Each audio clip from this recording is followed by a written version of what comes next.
So yeah, this is Epistemic Partialism by Cathy Mason in the Philosophy Compass. Yeah, and so thank you all for being here, and feel free to ask questions along the way. I'm going to try to get through this fast. Again, another 10-page thing, but my voice may go. Yeah. All right, here we go. How ought we assess evidence about how good, nice, funny, or skilled our friends and chat here is in Twitch? Typically, we assess evidence on epistemic grounds, asking how strong is it, whether it might be outweighed by other evidence, whether it is from a reliable source, and so on. The paper... Oh, you're right, I'm an idiot. Thank you. Hey, Aris, how you been? Let's give... Do we have any streamers here? I'll give Aris a shout out. This is what happens. You start to... Yeah, so if anyone does not know Aris, he's another philosophy streamer. He's an ethicist and ancient philosopher, professor of philosophy. And you can ask him anything. He has more free-flowing discussions than I often have, but I expect a lot of people know him here. But if you don't know him, you definitely go give him a follow. If you like my content, you'll probably like him better. So, yeah. Yeah, and that's his little Aristotle-gasm emote there. An ancient professor of philosophy or a professor of ancient philosophy? Megalomorphic? Yes. Okay. Okay. Typically so we're only one line in this. How ought we to assess evidence about how good, nice, funny, or skilled our friends are? Typically, we assess evidence on epistemic grounds, asking how strong it is, whether it might be outweighed by other evidence, whether it is from a reliable source, and so on. However, when it comes to evidence concerning our friends, our reasoning is often influenced by our relationship with them. We often think generously about them and end up with beliefs about them that are more positive than is really warranted by the evidence. That is, we are often epistemically biased towards our friends. To some, this kind of bias seems problematic. Epistemic partialists, however, have argued that it is an important part of being a good friend. In this article, I explore epistemic partiality and the considerations for and against epistemic partialism. I begin by locating epistemic partiality within the wider literature on partiality. I then explain the core claims of epistemic partialism and distinguish direct and indirect versions of it.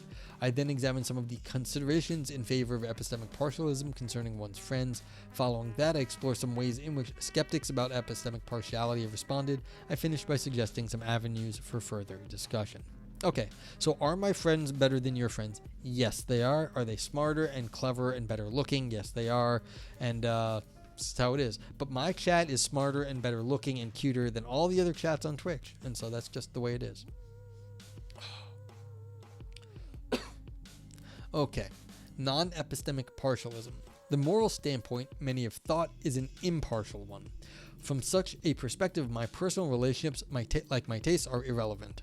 And 17% sexier, at least 17%. That's minimum. The fact that I get along with one person and enjoy their company whilst finding another a total bore may legitimately lead me to value the former's company more highly than the latter's, but something has gone wrong if I take this to impinge on their moral value. Yes, it is objective.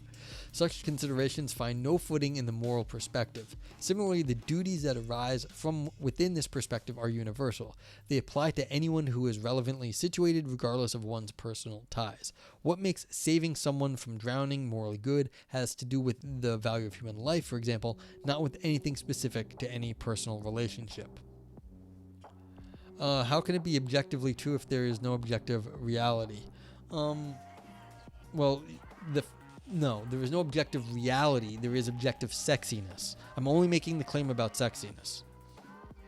So the sexiness is real. The reality is mush. So that's just how it is. Like, there's no big reality, but there is sexiness. I'm very localized in this stuff.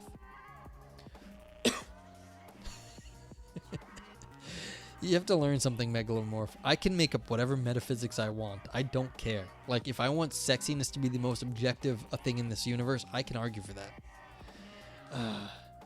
You need the faculty that puts you in contact with the capital S sexiness. Aristotle, you have the capital S sexiness. Not everyone else has an attuned sensor. Like, not everyone can appreciate it, but you already are in contact with it. You don't got to worry about that.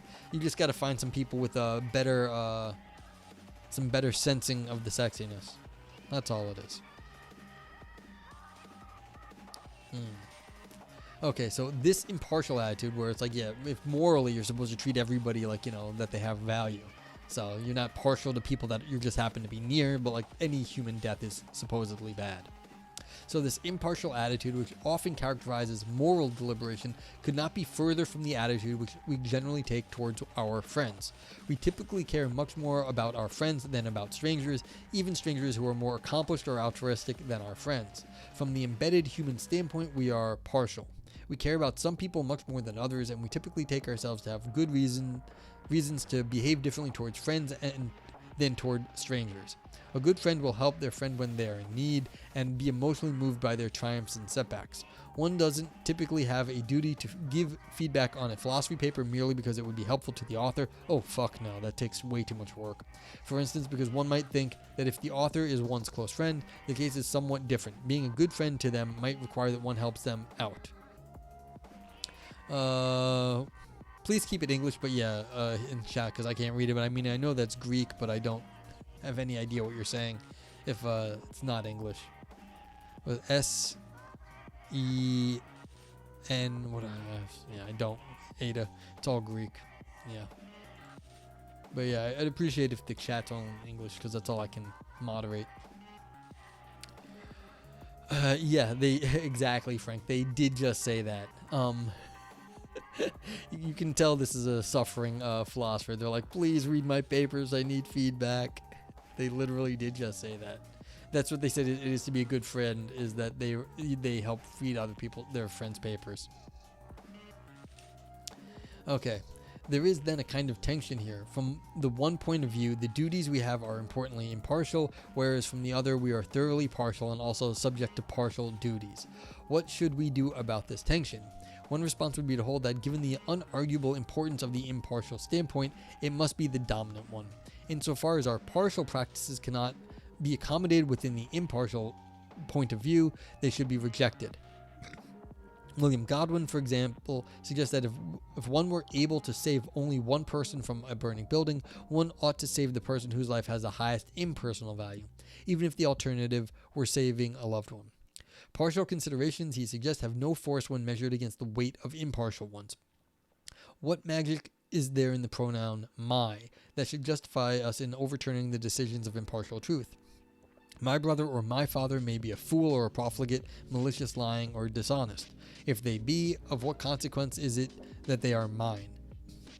More recently, Peter Singer has defended a similarly stringent form of impartialism. You call BS a philosopher who tries to guilt people into reviewing his paper as friends. Misery loves company, megalomorph. They may not have like good friends, but like they do have compatriots at least that they are suckering into being friends. So, yeah. It's I have friends. I've asked one person once, and it was only like a few months ago, to read a paper of mine. Yeah. Or no, I've done it more than once, but I do it extremely rarely. People have such drains on their time nowadays. Frank, yeah, that's probably actually true. It's more of inside baseball. That makes more sense. It's not a plea, but it's half a plea, it's half a joke. Have you ever sent people you're dating your stuff? First of all, you assume I date, and the answer is no. I've not actually sent anyone like that anything I want to read now. Viper says, I wonder if the favoritism is a motor neuron thing, like you have more time you spend with someone the more they're part of you, so it's a selfish impulse to save part of yourself. If you want to break up with them, yeah, Ivan. Yeah, well, I Vipers, there's definitely a psychological aspect to this. Yeah, there definitely is. Shrubberny. Hey, what's up? Welcome in. People have always have had no time. It's more your age and the time different ages have had. Yeah, that's fair, but like you can always ask for, like I could ask a bunch of people for a bunch of favors. You don't want to, ruin people's goodwill towards you. Of course, people have always been busy. Yeah, sure. So, yeah, I mean, that's fair, but again, like, your friends are going to help out, but you don't want to overdo it. Like, you can't overstay your welcome. You can't you can't ask for too much, or else they're going to start getting annoyed with you. Of course, they want to help, but, like, there are limits to these things. Welcome in. This is what I do here, read stuff and discuss, and feel free to ask questions about whatever along the way. Okay, however, many have felt that this is too high a price to pay for the impartial point of view. Frank agrees there's a psychology to it, but it doesn't work as an actual argument against impartiality. Yeah, you're not going to be able to argue psychology against the philosophical standpoint that you should be treating everyone with dignity. That won't matter.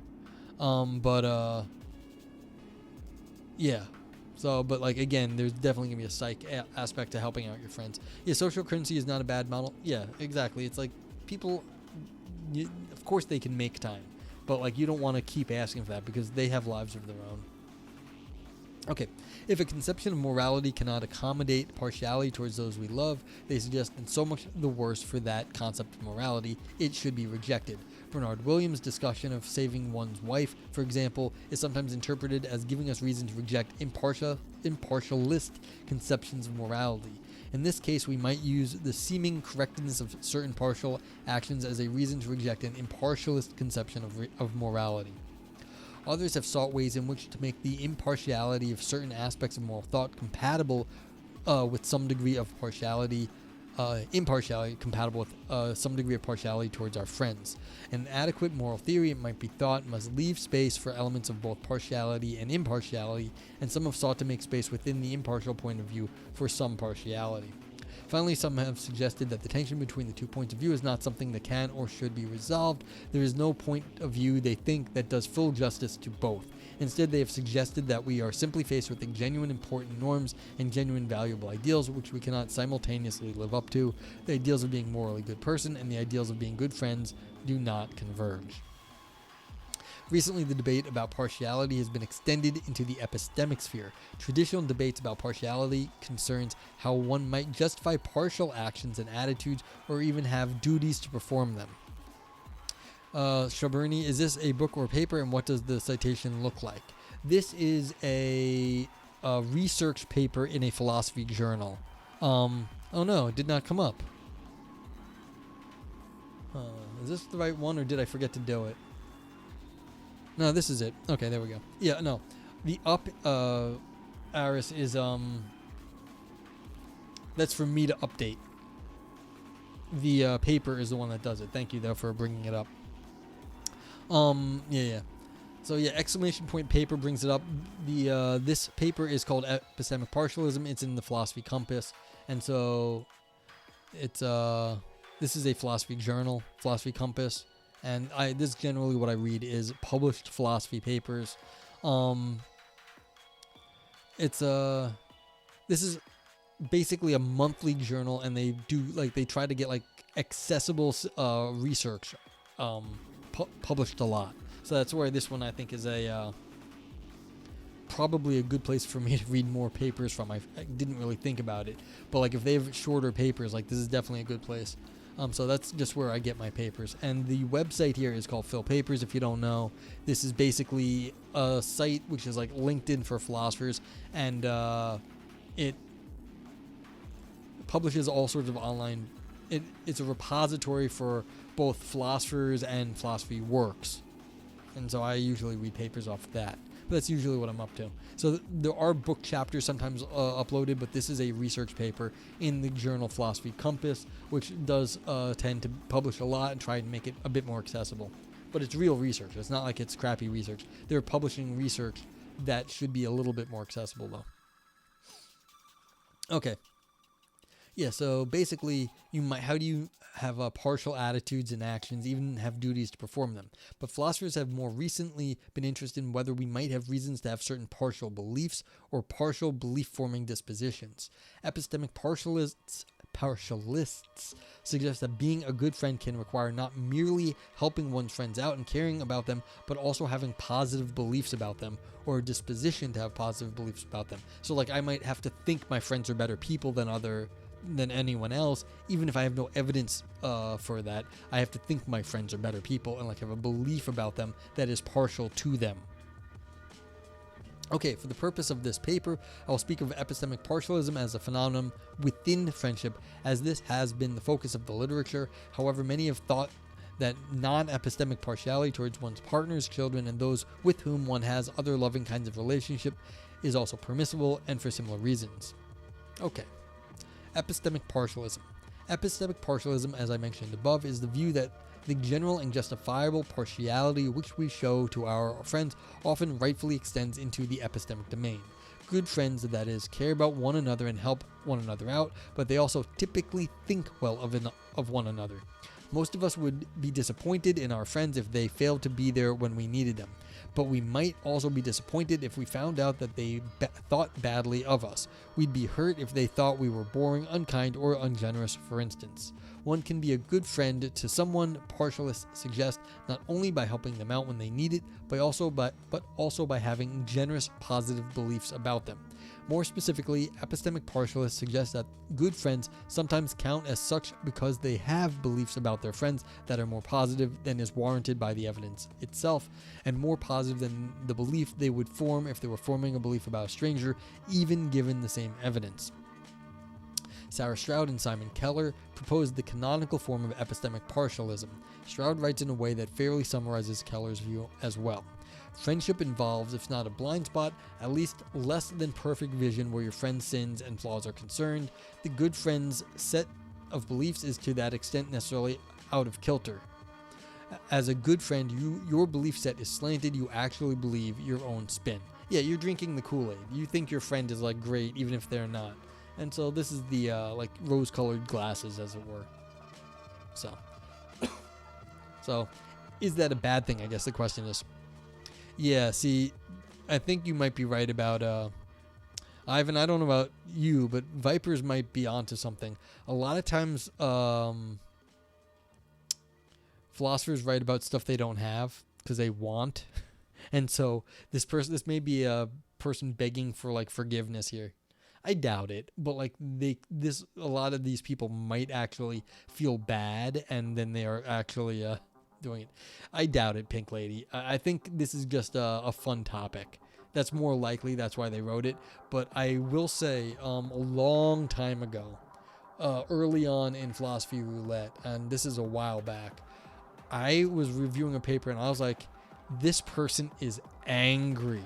This was about like, it was a paper on like betrayal or something, and I was like, this person like is like was either this is like personal, like you could see it was a personal paper. And I used to email all the authors that, hey, check out my review, like here's the YouTube link, blah blah blah, and they got back to me and they were like, yep, you are right, except I did not take revenge. Oh, it was a paper on revenge. They said I did not take revenge, I wrote a philosophy paper instead. Yeah, I completely agree, Aristotle. There's something to be said about why we spend hours and hours to do research and write what you do. A lot of philosophers are morally invested in what they say, and that philosopher wrote on revenge, and you could tell they wanted revenge. But they said instead of, taking revenge, which would have been something bad, they wrote a philosophy paper and made something good out of it. Ivanio says, I suspect this paper is an overreaction to extreme impartialism. I would not be surprised because, they've already said stuff like that, where impartialism is probably, they said there's reason to reject it. And you can see that was brought up pretty early, so they might be thinking that. Pink Lady says, in their defense, I'd say that living the experience can be a source of knowledge. Yeah, that's entirely reason, but like, why are you partial to your own experience then? And when you could say, well, knowledge should be objective, some philosophers would hold that, but again, that's part of the argument here. Schwaberini says, I realize that this is the early part of the paper, but I think this is congruent with Rand. I can be right for some people, but I question the widespread application. Possibly, I don't know where we're going with this yet. Megalomorph says, I don't know. Writing a flash paper could be viewed as taking revenge on everyone who reads it. Yeah, that would be a normal response to that. The original form of the paper was a text. Yeah. So where was I? Okay. Consider what you'd say if you heard an unflattering rumor about your friend's behavior. As a good friend, you'd try to point out alternative explanations of your friend's behavior that are more favorable to them and to present their actions in a more flattering light. You'd perhaps highlight their good qualities and try to skip over their bad ones, look for reasons to question the evidence, and end up presenting a much more positive image of them than you'd have presented if you didn't know who was being discussed. Yeah, this is like you try to spin it to make it okay. Stroud's suggestion is that the good friend would not merely say these things to others, they'd also think them. As she puts it, the good friend believes their own spin. It can be epistemically valuable to consider alternative explanations of one's evidence before opting for a given interpretation of it, and it can also be epistemically valuable to consider the narrow evidence one has in the light of wider evidence. It is epistemically acceptable and often judicious, for example, to weigh negative behavior reports against the character knowledge one has of someone. It is epistemically responsible, perhaps even necessary, to take such evidence seriously in regard to anyone, even complete strangers. However, epistemic partialists claim that good friends sometimes do and should go far beyond this. Epistemic partialists claim not merely that within the limits of what it is standardly considered epistemically reasonable to believe, we should have the most positive beliefs it's reasonable to hold about our friends. Rather, they claim that one can be a good friend by believing in ways that would standardly be considered epistemically unreasonable. Shrubberny asks, what spaces in philosophy do you generally play? I am published in philosophical logic and theory of knowledge. I know a lot of metaphysics, an awful lot of metaphysics. Like, I have a paper like on metaphysics, philosophy of science. So I'm generally in the very, very analytic camp. I have a soft spot for phenomenology and some other stuff that might be considered continental or whatever. But yeah, my history is mostly in interpreting logic. I don't do the logic, I interpret it. Theory of knowledge, metaphysics. So yeah, analytics for the one. Yeah, I'm like, if you you'll see the bot posting links every so often for my let's see, where is it? Oh, I don't have the link right here. But anyway, if you you hold out and chat for long enough, you'll get a link to something I wrote. It'll pop up in like every 15 minutes. I think it pops up something. Yeah, you're a Bayesian. Okay, that's cool. Yeah, Bayesian reasoning is good. Aris says, I think it would be wrong to be epistemically partial about your friend. I think that rose-colored glasses thing happens during the initial parts of friendship, especially in friendships of pleasure. But in friendships of virtue, you really know the other person. You spend time talking and discussing your aspirations and values. And to do that, you see the unsexy stuff. I think mature friendships are ones where, yes, you do know the good things about your friends, but also the bad. And as you say, but I love them anyway.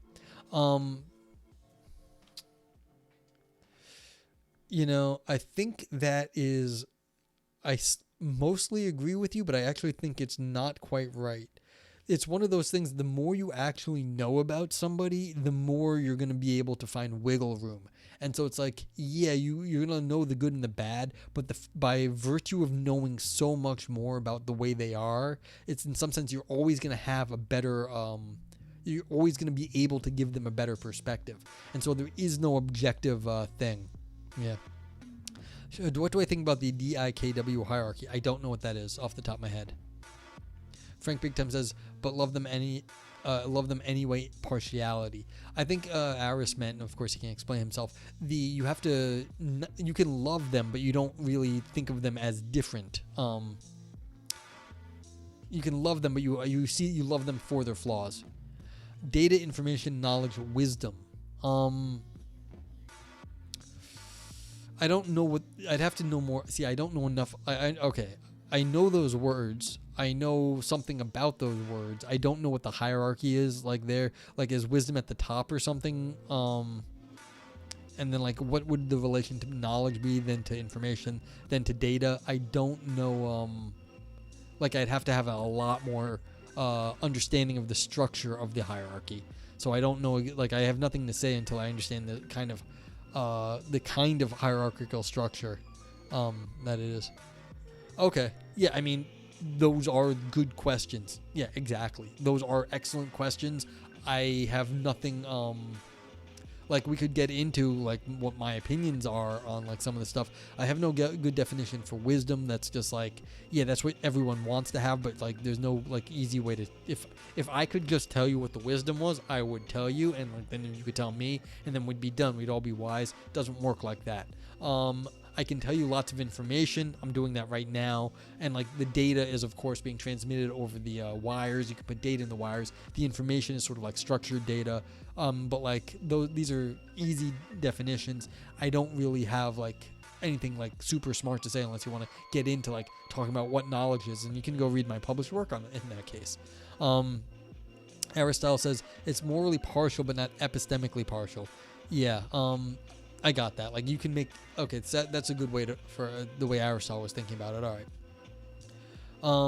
Now you know why you don't have friends. It's just because it's very complicated. Yeah. Friendship is complicated. Eudaimonia, you published work on what is knowledge. I do. Now I got to go find the stupid freaking... Where's my link? Here it is. Yeah. So... Oh, I did not know that was running. Okay. Yeah, so I have a Wittgenstein's Wager is actually on that's a theory of knowledge paper. I argue there's a cost benefit analysis that you can do that basically defines knowledge, and there you go. So if you're interested in these sorts of things, I am published on saying there's absolute knowledge. So yeah. Okay. Alright, where was I? Yeah. Okay. There is no reason, Keller suggests, to expect that the norms of friendship and epistemic agency must be consistent, since our partial reasons for deriving our friendships have very different sources to impartial epistemic norms. As such, good friendships can demand things that are not in keeping with good epistemic agency. Epistemic partialists thus suggest that the demands of friendship clash with the widely accepted epistemic norms. Quote, friendship positively demands epistemic bias, understood as an epistemically unjustified departure from epistemic objectivity. Doxastic dispositions which violate the standards promulgated by mainstream epistemological theories are a constitutive feature of friendship. Yeah, so you can violate being, like, trying to be objective about your friends. You like them, so you're not objective. Sometimes the norms of friendship clash with epistemic norms. There are cases in which an agent cannot meet both the highest standards of friendship and the highest standards of epistemic responsibility. Do I address the Schrodinger's cat problem?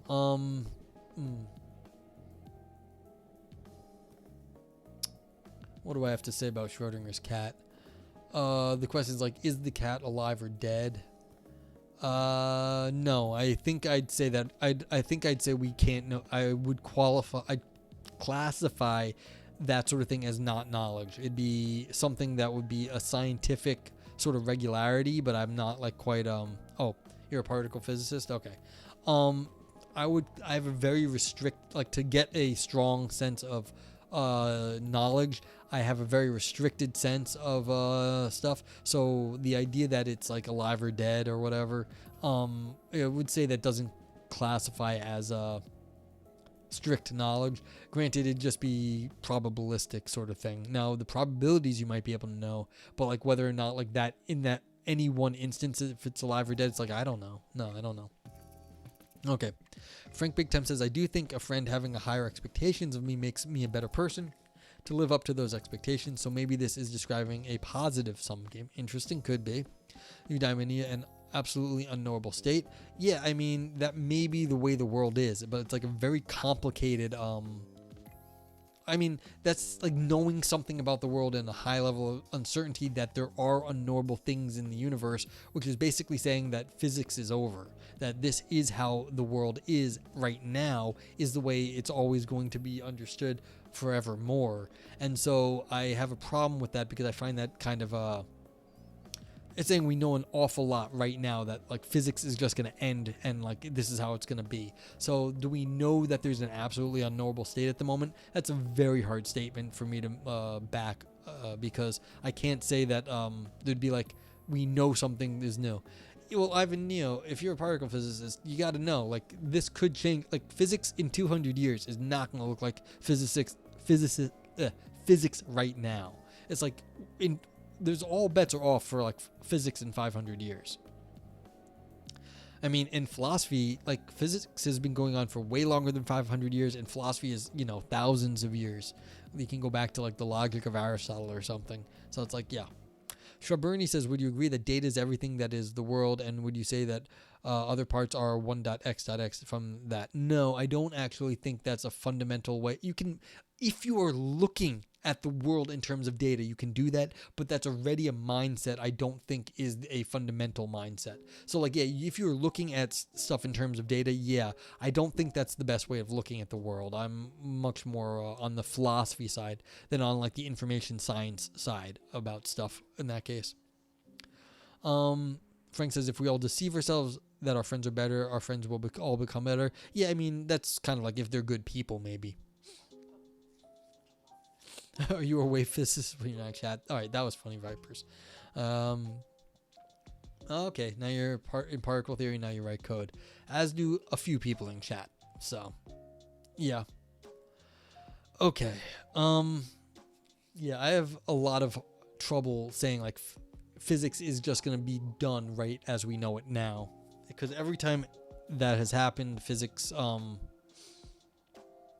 has changed. What is the scope of the data? See, that's part of it. I don't think data is like the best way of thinking about knowledge.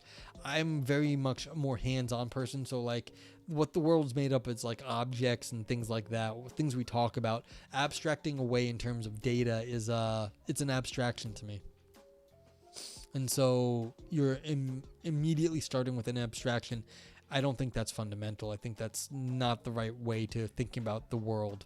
Of course, that could be a fundamental abstraction, but then you have to then go about what kind of, and that's what you're asking, is like, how are you abstracting away from the world that we experience? So that's not so clear. An atom, again, that's a physical sort of thing. I talk about experience like, like me talking to you hearing like the words I'm saying, things like that. I default actually to sort of a more phenomenological experience where we're seeing things like, this is a pencil, and you're looking at words on the screen, and you're seeing chat, and you're seeing the emotes. So it's like I don't have I'm not reductionist anymore. I used to be much more reductionist. I'm not so reductionist. I don't have like this like single thing like an atom or a data point that I can point to. So I'm kind of anti-reductionist right now. You could talk about the experience of the world or something. But reducing it down like that, how can you cure reductionism? Yes, read a lot of phenomenology and like what are you reducing it to? Like, what do you mean cure? Like, it's a crappy story. Reduction is your friend, so you're partial to it. There you go. Yeah. See, I did so much argument and metaphysics and stuff that I stopped liking reductionism. You can find enough theories that do not reduce. What's your phi atom and not a physical atom? Yeah. I mean, I don't know. Like, this is the whole thing. Like a philosophical like starting point. I mean, I can tell you just like the way I am. I'm always looking at the arguments. Like I'm looking at the structure of arguments. Like how does the argument work? But like, is that fundamental in the world? Nah, probably not.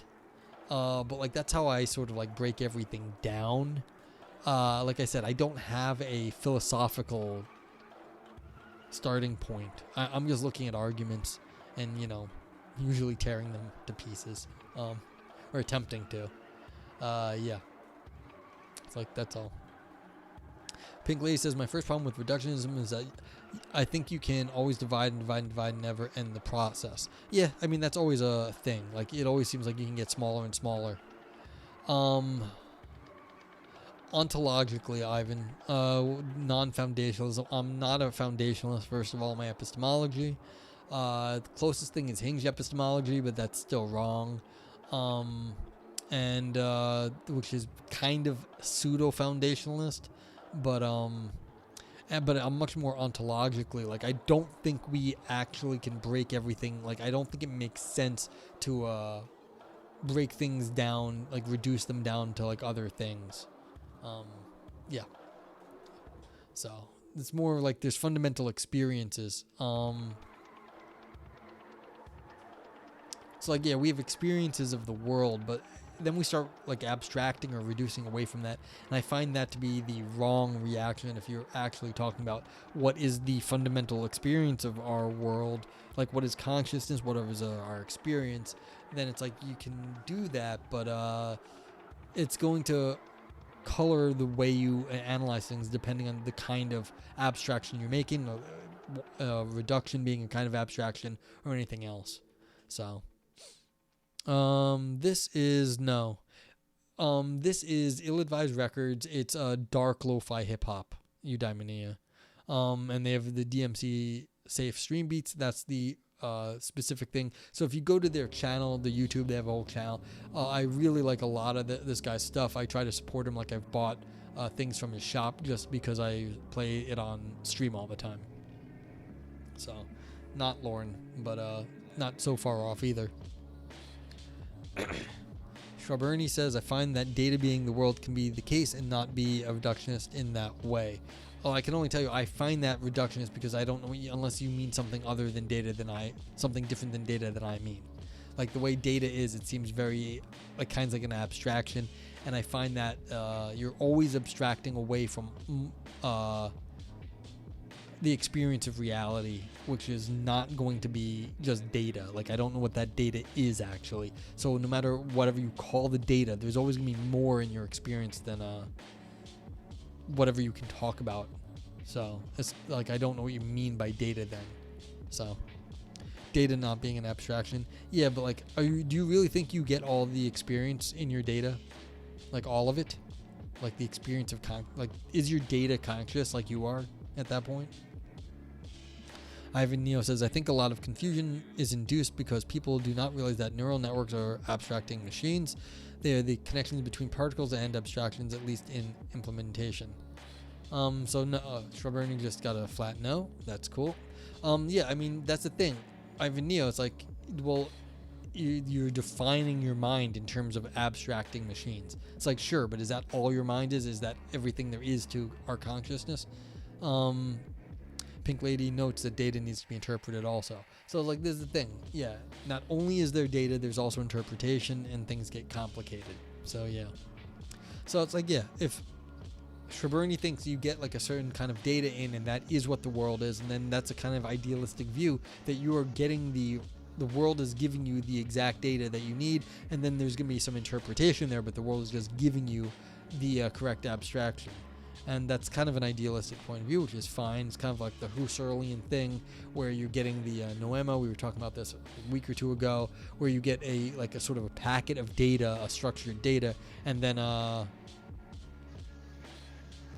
you don't think what at all? Well, if you think data is everything, data is not an abstraction, you're just getting like the raw data from the world, then it's like, that's what it is. That's an idealism. Like, you think you're just getting the raw thing from the world the way it is. So, what is it then? Data is the world. Yeah. See, you're defining the world in terms of data. And so the data you're getting is the world. Full stop. Right. It is the world. Well, what are you getting then? Well, the question is, what do you get out of it? Is that an interpretation? Is that something else? But I mean, if you just define data as the world, then what is everything else? Like, what do you get? And like, what do you call that then? Yeah, I agree. We're getting some close to a very, mathematical, logical view of the universe here, where you get like the world is just some sort of like a logical or mathematical structure. Then we are interpreting that. But again, that's fine. But again, that's a certain way of viewing things. And I, again, would call that an abstraction because there's no guarantee that this is how it is. What do you mean by data then? Like, what is it? Because if you're saying data is the world, I haven't learned anything. Like, is data in the world like the data I have that, makes up my computer here? So, these are hard questions, and they're good questions, but, like, that's the thing. So, like, you're talking epistemology, what do you know? So. Okay, that's what you're writing? It's fine. Feel free to ask questions. I don't mind. But, again, I don't think it explains anything saying data is the world because you have to tell me what data is, which would be telling me what the world is. And that's not so easy. Eudaimonia says, I don't mean to make my earlier question about science. I really want to know if you believe that the absolute knowledge that there is absolute knowledge, and there could be absolutely unknowable things like random event chance, to liken it to fatalism. I mean, I think there's things we can know. I also think the world can be random, so we might not know everything. It's like, I don't know. It's like, sure. I think, like, there's absolute things, and then there's stuff we might not have any,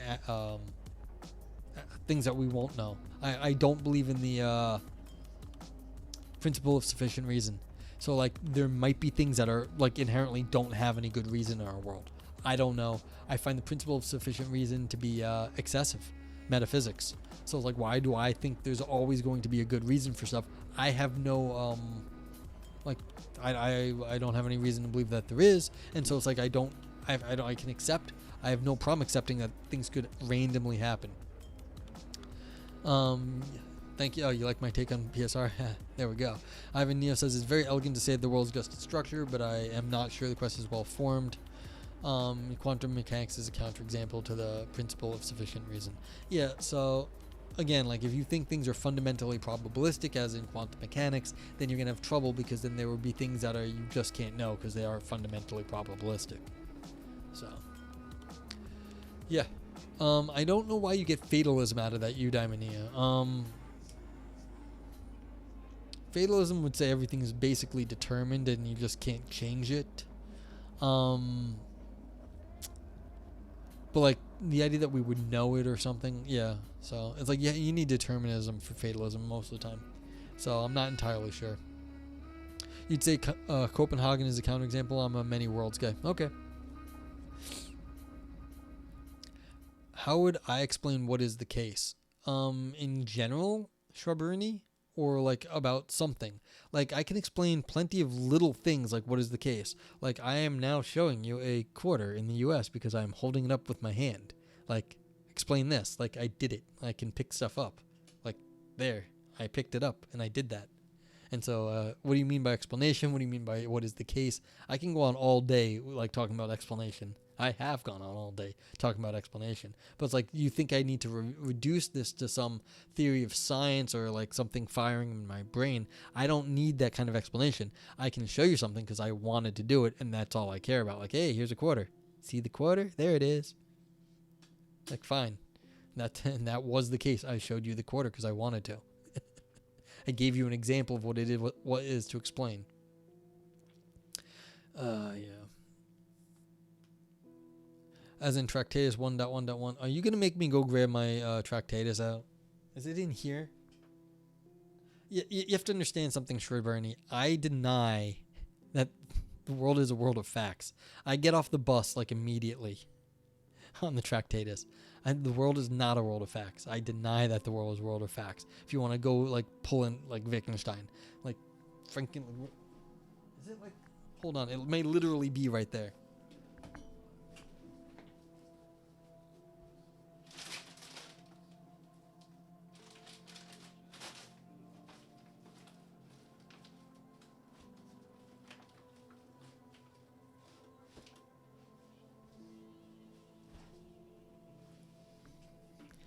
Okay, it's not right there.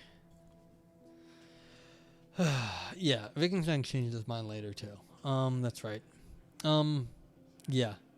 So, but yeah, no, I don't I don't stick with the Tractarian view of the world. It's a World of Warcraft. Thank you, Megalomorph. That's correct. He did, but that doesn't mean everything is wrong in it. No, of course not. He did not deny everything. He denied some of the things that were in the Tractatus. I don't think he ever gave up world. I don't know if he gave up world as world of facts. But I deny that. He may have given that one up.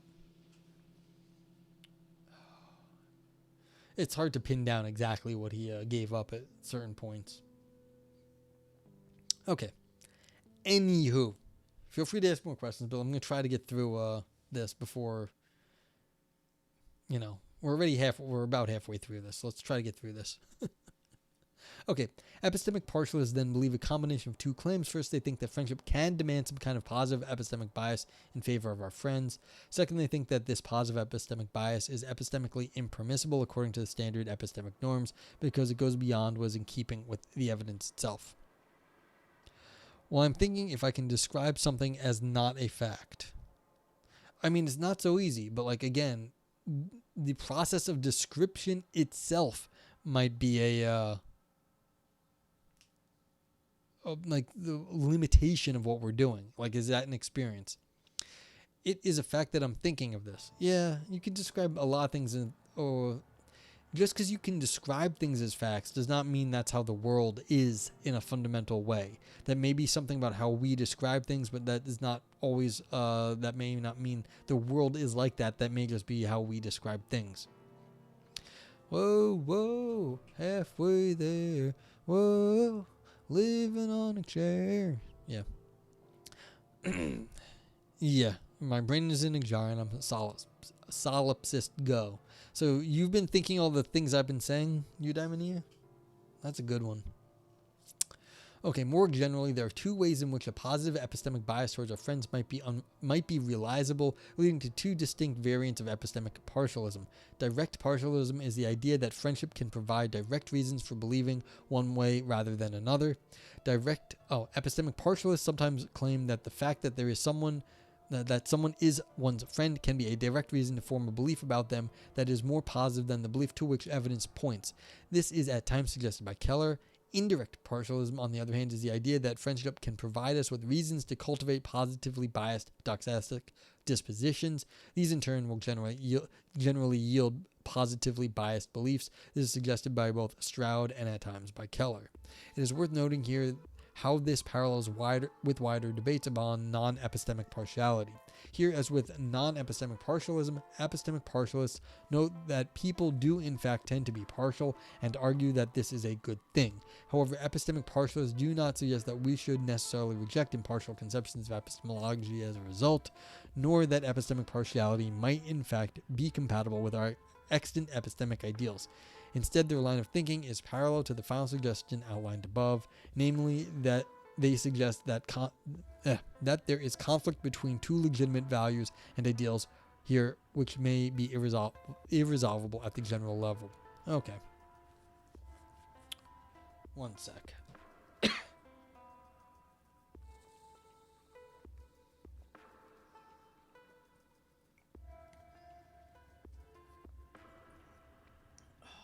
Yeah.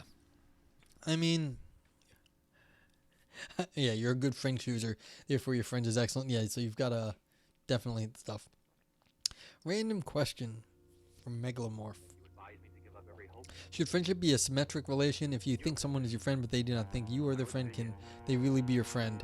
I guess on different theories, it would get different answers. It'd be hard if you're treating someone else as a friend and they are not reciprocating. Yeah. Well, this is a long one for me, Ivan. But yeah, this is how it goes usually. I usually do about 2 hours, sometimes 3. So I'd say it'd be very hard, Megalomorph, if someone's not reciprocating the friendship. And on I think Aristotle, who's in chat earlier, is probably lurking again. Aristotle, the proper Aristotle from ancient philosophy, but also the one in chat, would probably say no, you need to have some sort of reciprocal thing. Okay, you like that book, Promise of Artificial Intelligence, Reckoning and Judgment from MIT. Okay. I mean, I can't really read it right now, but I can look later.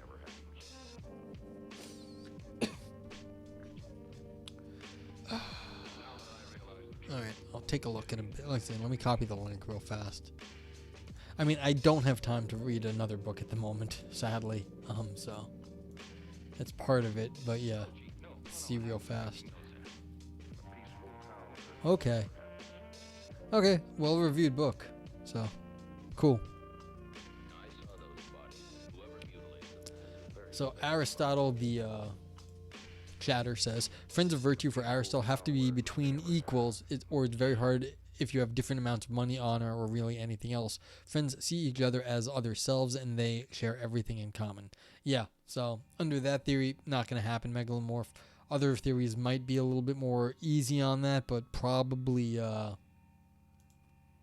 still difficult. Okay. 3. Considerations in favor of epistemic partialism. Epistemic partialism has been very popular within philosophy in recent years. Why is it so appealing? 147 pages? That deceptive? Nah. I barely want to read a 10-page paper nowadays. I'm like, no, it's too long. So why is partialism appealing? One rough initial reason already mentioned in passing is that it seems intuitive that we'd be hurt and disappointed if we found out that our friends thought badly of us. It also seems to map onto how we in fact think about our friends. It seems plausible that we do tend to think positively of our friends. Epistemic partialism would explain both these intuitions. However, in the face of skepticism about epistemic partialism, so like they want the skepticism about justifiability of epistemic partiality, the partialist may want to be able to say more than this. In the following, I summarize 3 further reasons why epistemic partialism has been thought to be attractive: that it retains the esteem and liking central to friendship, that it avoids dissonance between what we demand of friends' actions and their beliefs, and to promote certain goods of friendship. The first reason begins from the thought that friendship involves thinking well of one's friends. We like our friends. Indeed, it seems plausible that if we found out that our friends thought very badly of us, we might wonder whether they were really our friends at all, and it can seem impossible to imagine a case of genuine friendship where one party thinks very badly of the other. One possible explanation of this is that it is a constitutive part of being a good friend to like, value, and appreciate the other person. Moreover, one might think that the good friend does not merely like and esteem their friend in the present moment, they are committed to them. As such, they may have to ensure that such liking and esteem will continue. Stroud writes, friendship is in some important sense based on your friend's character and on esteem for his merits. On this conception of friendship, it makes sense that we need, as it were, to maintain a favorable opinion of our friend's character. It seems plausible, end quote. It seems plausible that friends as such like and esteem one another. If that is the case, then maintaining a friendship with someone may require an epistemic bias in their favor in order to ensure the continuation of the esteem on which the friendship is based. Stroud thus suggests that being a good friend can require epistemic partiality, a bias in our friend's favor, which will shore up our esteem for them. See, it's interesting. Let's stop here. Like what I was saying to Aristotle in chat earlier is that when you know someone better, you know a lot more about them, and so you get more epistemic wiggle room because you can say, oh, maybe they were thinking about it differently, or that you might understand how things other happen. So it may not be so much bias, but once you're friends with somebody, you have this extra epistemic background that you can use to actually manufacture new ways of viewing the world so that it's not so bad. Now, granted, you don't have that for other people, so you can't do that. But again, this would be part of the bias that you are sort of invested in finding a new way to explain their potentially crappy behavior. But like once you know more about somebody, you have that additional epistemic resource to think of alternate explanations. Okay, one might worry here that this is the wrong ordering of explanations. As Catherine Hawley points out, we tend to only form friendships with those we like and admire in the first place. Well, not always. You have friends from way back in the day, and for dumb reasons too. The new people you meet, hopefully, but not from old friends. I got a lot of old friends that not all the best people. Nonetheless, we typically have a very incomplete understanding of people when we initially form friendships with them, so we are likely to continue to come across new information about them. But once those friendships are formed, we may have reason to desire the continuation of the friendship, to be committed to our friends, and such commitment may require some positive epistemic bias. Yeah, you have to maybe give people a pass for a while. Like giving people a pass. Yeah. What happened here? All right. So okay. The lines are messed up here. So you're going to have to give people a pass. That's all I want to say. You want to say Aris is a good friend? Yeah. So I think Vipers is trying to, politic for more of a leeway, an epistemic leeway in being crappy. All right. Very good, Vipers. The second reason in favor of epistemic partialism draws on the previously mentioned non-epistemic partiality. If a friend can provide one with reasons to act and feel partially, then perhaps they can also give us reason to think partially about them. Nope, but also... yeah, Vipers. Okay. Then perhaps it can also give us reason to think partially about them. Christian Pillar writes, social relationships shape our lives, thus it would be a surprise if the epistemic sphere were completely isolated from such influence. This is especially so if friendship can give us reasons to act in ways that clash with our other kinds of norms, as some have suggested. This thought can be strengthened by considering which kinds of actions we demand as friends. As Stroud notes, we plausibly expect our friends to defend us and our reputation in public, and to advocate on our behalf. This kind of loyalty is plausibly an important part of friendship. It would be disconcerting if good friends externally did this whilst being filled with silent internal judgment and negativity. Stroud writes, a good friend does not defend her friend outwardly, which we agreed earlier a good friend would do, while inwardly believing the worst of her friend. We do not conceptualize the good friend as manifesting a split of this kind between behavior and belief when it comes to her friend. Rather, the good friend is prepared to take her friend's part both publicly and, as it were, internally. In other words, allowing that verbal loyalty to our friends is important but not epistemic partiality would create a strange internal dissonance or inauthenticity within the good friend. This seems like an undesirable state, and as such we have some reason not to demand it of our friends. But if we are confident that we are right to demand verbal loyalty from our friends, then the only way of avoiding such dissonance may be to sometimes also demand epistemic partiality of them. Yes and no. Like, you can sometimes be like, you can defend me in public, but then you criticize me in private. You know? It's one of those, like, I don't want, like, we gotta, like, present a unified front. But, like, so there can be some dissonance, but, like, I can understand this. You wouldn't want it, like, consistently that they only defend you verbally, but then they think you're terrible. I mean, then what are they really up to? Finally, a third and very different line of thinking is suggested by Keller. He suggests that we can have reasons to have biased positive beliefs about our friends because doing so can promote key goods of friendship. Support, openness, and encouragement, he suggests, are distinctively valuable goods of friendship, and thus the good friend would also act as to promote them. We have general partial reasons to support and encourage our friends, or at least many people think so. If one is engaging in a difficult or tiring project, a word of support or encouragement from a friend can mean a lot. So what does it mean that I had a dream and criticized your privates in public?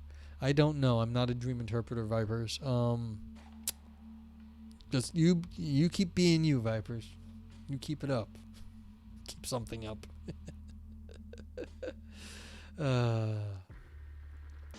Yeah.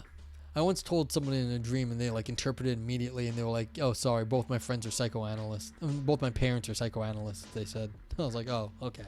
I was like, damn. Yeah, I was like, all right, your dream interpretation was on point. Okay. But support and encouragement, Keller suggests, are not only a matter of outward speech and behavior. Simply thinking that your friends think well of you can be cheering or reassuring and can help motivate you to continue engaging in difficult tasks. In fact, he suggests that knowing that your friends are on your side and think well of you can contribute to your well-being, something friends should be keen to promote. This, he suggests, is the case whether or not such positive beliefs are accurate or wholly justified. Yeah, so like this whole thing is like you can feel the support, and that's a different thing. Keller thus regards positive belief as promoting goods such as support, encouragement, and openness, and on this basis, he suggests that good friends can have reasons to be epistemically partial. Okay, so worries about epistemic partialism. So what's the bads here now? Epistemic partialism, however, has been controversial, and worries about it have arisen from a number of different directions. In the following, I will explore four main lines of response to epistemic partialism. The first is that friendship is the wrong kind of reason for belief. The second is that partialists ignore the value of accurate negative beliefs. The third is that our partiality to our friends is best explained in terms of attitudes other than belief. And the final worry is that partialists have a mistaken view of friendship, that friendship requires relating to other persons as they really are and not merely as it would be good for them to be. Megalomorph says, When I have dreams, or at least when I remember them, I'm entirely sure that they don't mean anything. I don't really understand putting too much stock in dreams any more than I understand putting stock in the placement of the stars at the time of your birth. Fair, but some people seem to like have recurring dreams and like things that are sort of like regular, and so you kind of can start to wonder why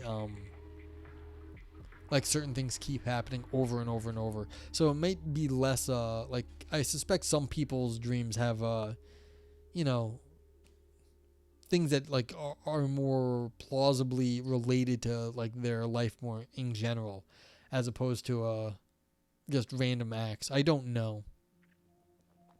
Yeah, I'm with Vipers. I think that's kind of like it's your brain's doing cleaning and like putting things away, and like cleaning up the mess that's there. So sometimes it's cleaning up the mess, and sometimes it's stuff like that.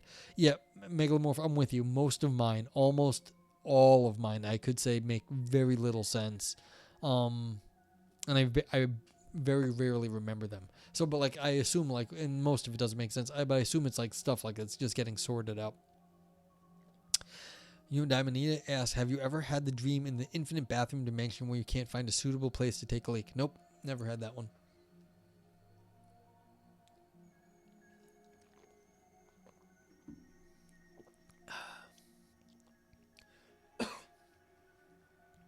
That is the only dream. I mean, that sounds like like torture. Like you always have to go to the bathroom and you can't. Like that sounds terrible. What do shared dreams mean? Like I said, I don't know. Like I don't know much about it. A lot of people have that one actually. Really? Yeah. See, you need a psychologist, maybe a psychoanalyst. I don't know. Like this is well beyond my skill level in that area. All right, so the first worry specifically concerns partiality, the view that friendship itself provides us with reasons for having positive beliefs about our friends. Yeah, well, a lot of urologists then.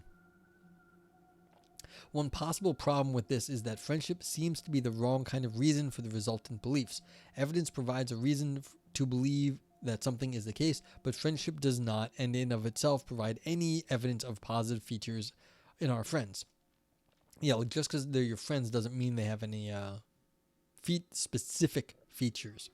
It is thus unclear that friendship could provide reasons for belief. What's more, there are questions about whether it's even possible to directly believe for this kind of not evidential reason, since we can't just form beliefs at will. I believe a guy made a video about it, but Infernal, how you doing? What's going on? I'm gonna give Ann a shout out. Ann is a fellow streamer here on twitch.tv at Infernal, twitch.tv like Infernal. This topic seems difficult. It's actually kind of fun. We're talking about friendship and like what's good about friendship. But Ann's my friend here on Twitch. You should go give Ann a follow if you don't know her. She is she's an ex-academic sociologist and streamer and knows all the things. So you can go talk to her about lots of stuff. And she, plays games and chats on her stream. You should give her a chance if you don't know her. Viper says, I think it's a tribal thing. We assume everyone is a threat, but friends are known knowns. Other members of the tribe are unknown knowns, etc. I think that's going to get to the disposition account. So they're going to get there right now. This is going to get to dispositions. So it's saying, okay, yeah, just because being a friend is no evidence for anything, you're going to say it's going to be a disposition for giving them more weight when they say stuff. So it's like a disposition to believe them. You're not immediately believing them, you're just having a disposition to believe them. So this is easy to get around in some sense. And that's what's going to happen right here. Yeah. So in response to this worry, epistemic partialists might instead support indirect partiality, the idea that good friends sometimes have positively biased belief-forming dispositions regarding their friends. This avoids the wrong kind of reasons problem, but faces a different problem, namely that positive beliefs about our friends do not seem to be uniformly or even generally desirable or valuable.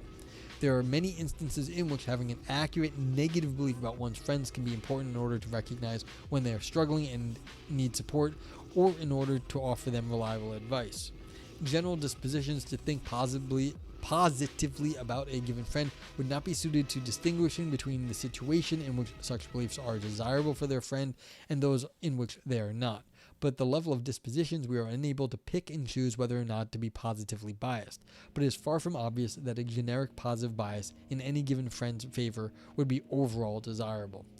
I don't know if I agree with that, because generally my friends aren't doing anything stupid, and so I should just generally be positive about what they're doing because I believe they're capable people.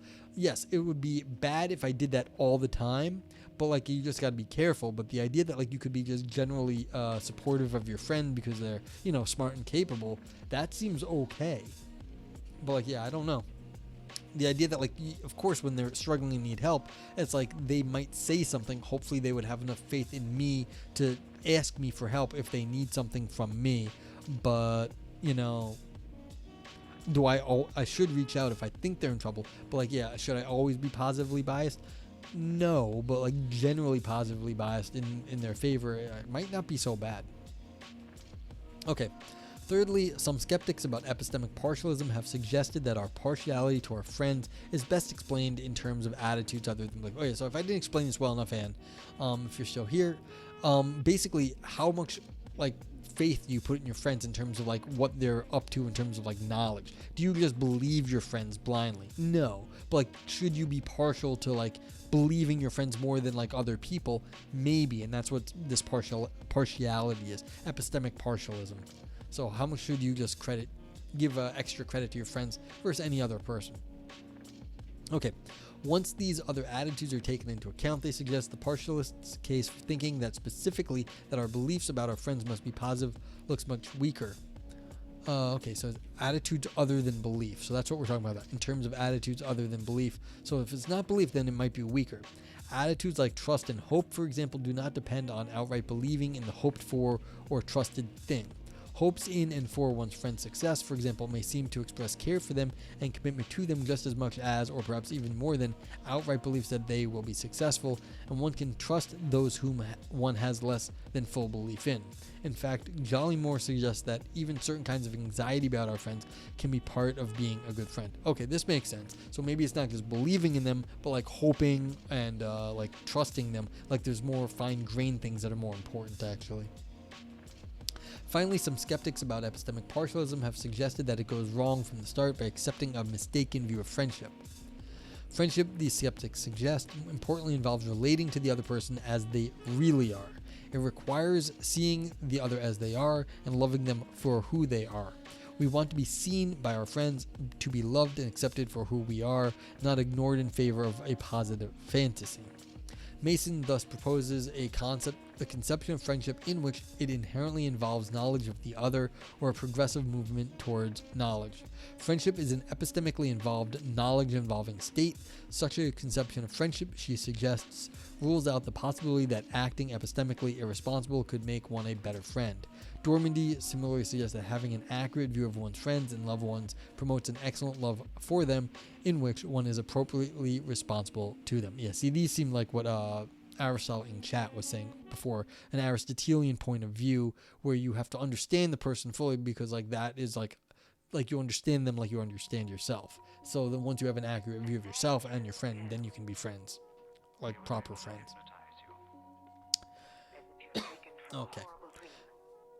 Isn't that idealistic? Yeah, sure, Pink Lady, but like that's okay. I mean, you're not granted, we're never gonna have the full picture, but you know, as reasonably close as you can get to know what you know about them, that they should be similar to you, and that's fine. Okay, we're not saying this is not absolutes that you have to know all the things. It's just as much as you can here. Okay. So, we're getting toward the end. Is this it? Yeah, this is it. Last page. Further directions for debate. Debates about epistemic partiality have thus far remained fairly confined to whether the central partialist thesis is correct, but there are many underexplored directions for further discussion, often derived from parallels with wider debates on partiality. In this section, I outline some further directions for exploring epistemic partiality. Megalomorph says, as far as believing in your friends, you can take a Bayesian approach. You don't know if a stranger is trustworthy, capable, or anything else. But if you know something, you will have a better knowledge of what they are, what they do, what they are capable of. If you don't view someone as good or trustworthy or capable, why would you want to consider them a friend and not merely a person you know? If you don't want them to succeed and be happy, in what sense are you their friend? Yeah, you can definitely do that, but as you just said, you need this hypothetical. If you know something of them already, or if you don't know something of them, like you need that starting point. And so the question then, I guess, is where do you get that from? How do you actually have like some sort of empathy or feeling for like your friends or enemies, like good or bad, and then where do you start from? And so it's like, yeah, then you, once you have that, then you can run sort of a Bayesian reflection on that, like this given that, and then like you can, as you learn more, you can keep getting more in, but like you have to have some sort of basis for already having something in common. So I mean, I think that's really the question here, is like, yeah, you could bias yourself according to what you know, and then you could keep going that way, but like you still have to have something in common. Yeah, a chance, yeah, take a chance or something like that, like stupid luck just because you were in the same place at the same time. Yeah, so I mean, you could definitely use a sort of a Bayesian reflection to, analyze your friendship and what you might think about it. That's fair. Okay, so what are we going to also discuss in this directions for further debate? Firstly, epistemic partialists have thus far considered only the positive side of epistemic partiality, whether there can be reasons to think more positively about our friends than we would about strangers given equal evidence. This follows the general trend in the wider literature on partiality to focus on friendship and positive relationships. However, there has been a recent movement in the wider debate about partiality towards considering the opposite, negative partiality. This is the idea that it can be justified to treat our enemies in worse ways than are generally required towards strangers. If epistemic partialists are willing to think that we can acceptably diverge from epistemic norms in the positive case, might they be willing to allow it in the negative case? This seems like a somewhat alarming possibility, but nonetheless plausibly conforms to our actual practices, where we are often notably uncharitable to those we dislike. Ivan Neo says, skills and virtues are not really what characterizes my friends. There are other aesthetic compatibilities. I expect friends to be more virtuous or capable than me in some areas and less in others. Fair. That is a good argument against the like equality thing, because you kind of want a little bit of diversity in friends. Like if everyone's exactly the same, it gets kind of boring. So that would be a problem for like the absolute sort of equality on the Aristotelian view. All that you know is that your friends are tolerant. Well, that's Vipers, that's fair. Yeah, so maybe you're friends with Pink Lady because it's what is tolerated versus what is not. Yeah, and that's a more general thing. Yeah, see, one of the things about this paper is that this is talking about partiality, but like it doesn't give you any specific theory of friendship. So we could go look at all these theories of friendship and then like talk about all this stuff that chat's talking about right now. But like this is only talking about like, should we be biased in favor of our friends given whatever reason or theory we have for being friends with them. So it's like this is just like slightly it's just like slightly off. Like this paper wants to know just how much leeway do we give them, really, depending on the theory. So, yeah. Like, and do we get to, like, treat our enemies, like, badly? So, be, like, uncharitable to those we dislike. It's like, screw that guy, he's stupid. Even if he isn't. Yeah. Screw you, streamer, you're dumb. Secondly, and in a very different direction, we might wonder whether epistemic partialism should really be about a narrow selection of cases involving friends and loved ones. Instead, perhaps the kind of epistemic generosity discussed regarding friends in this debate is owed to all people simply as such. That is, we might think that epistemic partialists identify appropriate standards for our beliefs about our friends, but only because they are also appropriate for beliefs about strangers. Perhaps that is, we should be slower to judge strangers negatively too, more willing to give them the benefit of the doubt, more likely to consider generous interpretations of their behavior, and so on. Of course, if this was the case, we would no longer be discussing partiality at all. Yeah, I mean, that would just be for making everyone your friend, which is, I think, unrealistic, but it is a nice suggestion. Feels very religious in nature, that like you live in a society of friends. Of course, like that's like the Quakers, or do unto others as you would want them to do unto you, that sort of thing.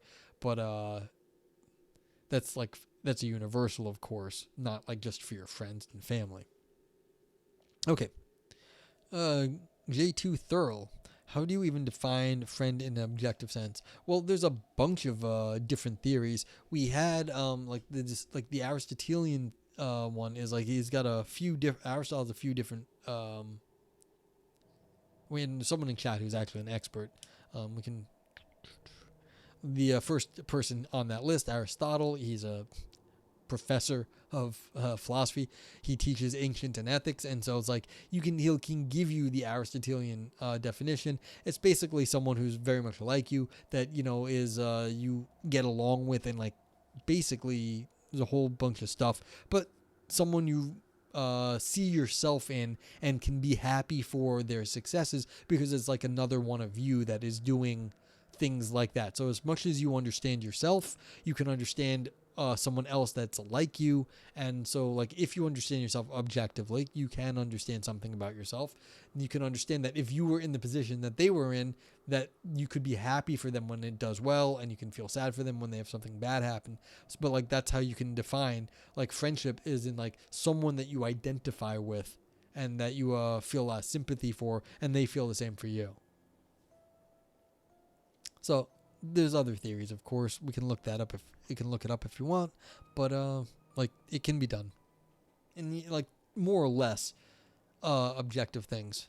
Like you're always gonna be talking about like interpersonal relations. So if like you're looking for like a scientific sort of, I was so nervous, Aris. Thank you. I'm like I'm gonna screw this up. I'm starting to lose my mind after 3.5 hours.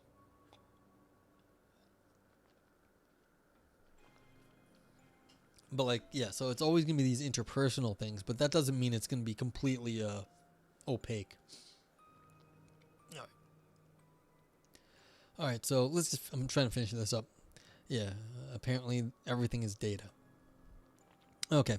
With this in mind, one might think that the generosity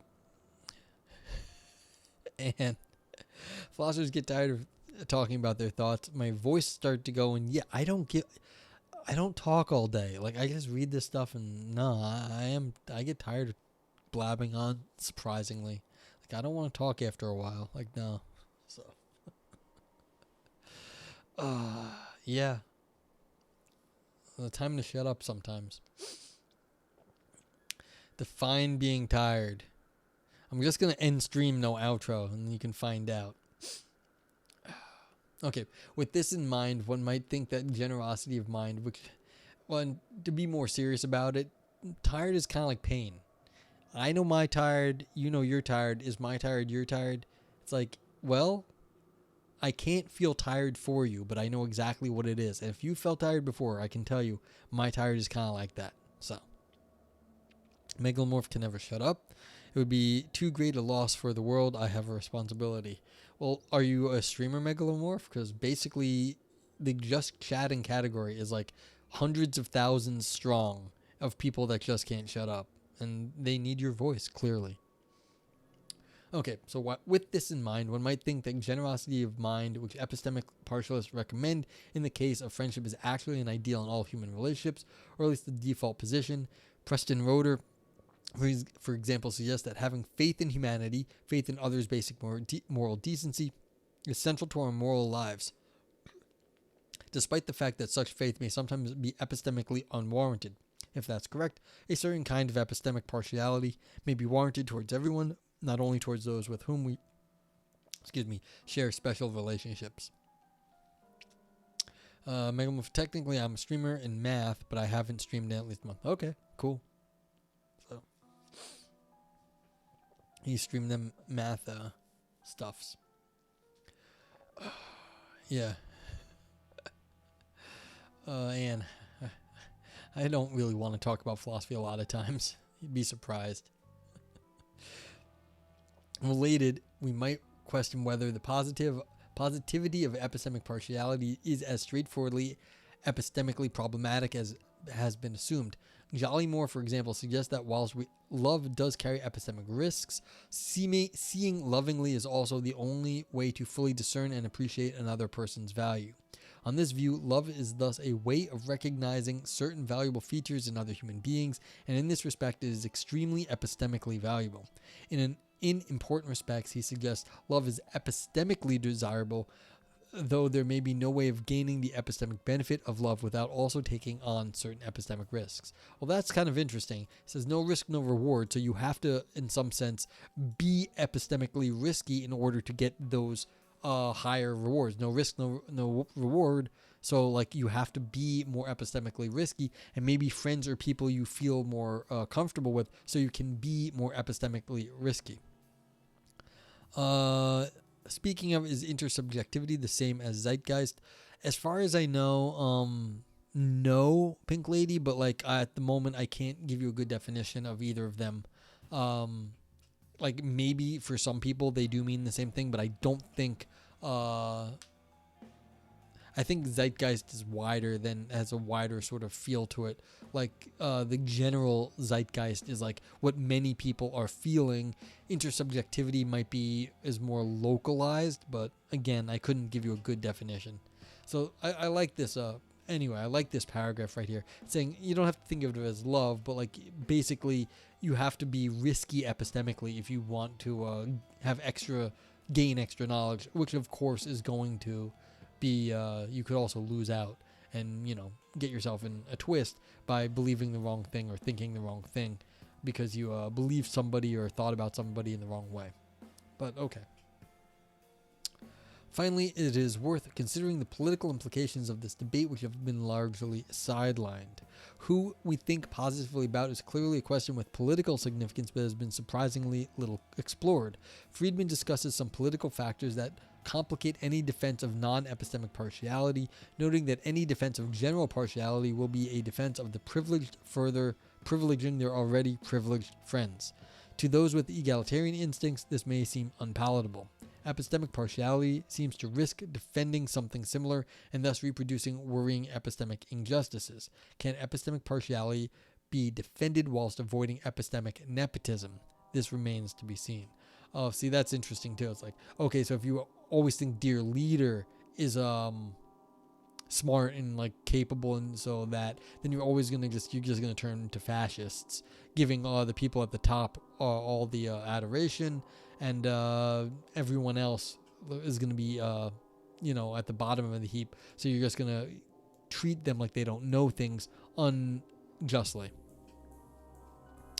Ivan Neo says love seems more like instrumental rationality paired with good epistemic rationality. No need to distort epistemic judgments. Okay, I mean, fair. Like, I'm sure there's people on that side. It's just they were suggesting that love could be this extra way of understanding the world, and so like they were probably saying it was not. It's more that it's both instrumental rationality, but you're saying good epistemic rationality. They're saying maybe it's not. It's good rationality, but it's no. It's good epistemic, but like it's not 100% rational all the time. Like there might be some like error on the like you've got the instrumental rationality, but the epistemic stuff is a little bit shaky because you're trying to do a little bit more. But I mean, that's neither here nor there. Like, what does that even mean? I don't know. But it's like you're doing risky things, like in terms of theory of knowledge. Okay, anywho, that's the end of this paper. This was good too. We had two good papers. It's kind of lucky I had last two shows have been good papers, one after the other. Never happened before, where I had all papers I were like, these ain't that bad. Like they're at least entertaining. You put the ends in friends, yeah. That's how I learned how to spell friend. When I was like in elementary school, there was like friend is a friend to the end. It's like END. And the teacher was a substitute that day and was like distracted and said it like 12 times because she kept getting interrupted by somebody else. And I was like, I heard you the first like 4 times. And it was kind of funny, but like I always remember friend to the end, and a friend is a friend to the end. So yeah. Okay. what else is there to say? All right, this was just a kind of an overview paper. They showed some of the good things, some of the bad things. They didn't come down very hard on one side or whatever. So yeah. Megalomorph, or a friend is a means to an end. Could be. I mean, could be just a means to happiness, Ivan Neo. Depends on the end. Megalomorph says, what even is rationality in a world of incomplete information? You must never know enough about real world things to make 100% logical decision. Yeah, but you can make the best decision possible given the information available, Megalomorph.